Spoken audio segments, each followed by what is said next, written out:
রাশিয়ার তৈরি সুখোই 35 যুদ্ধ বিমান কিনেছে ইরান, যা প্রথমবারের মতো নিশ্চিত করেছেন দেশটির রেভলিউশনারি গার্ডস বাহিনীর এক জ্যেষ্ঠ কমান্ডার। তবে কতগুলো বিমান কেনা হয়েছে এবং সেগুলো ইরানে পৌঁছেছে কিনা তা স্পষ্ট করা হয়নি। এই সমরাস্ত্র কেনার খবর এমন সময় এলো যখন তেহরান ও মস্কোর সামরিক সহযোগিতা নিয়ে পশ্চিমা বিশ্ব উদ্বেগ প্রকাশ করছে।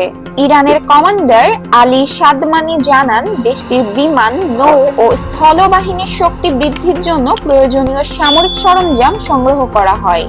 তিনি শত্রুপক্ষকে সতর্ক করে বলেন, ভুল সিদ্ধান্ত নিলে তাদের নিরাপত্তা হুমকির মুখে পড়বে। 2023 সালের নভেম্বরে ইরানের তাসনিম সংবাদ সংস্থা যুদ্ধবিমান কেনার চুক্তির কথা জানিয়েছিল। পাশাপাশি চলতি বছরের জানুয়ারিতে ইরান রাশিয়া কৌশলগত অংশীদারিত্ব চুক্তি সই করে। এখানে সামরিক সহযোগিতা বৃদ্ধির কথা বলা হয়েছে।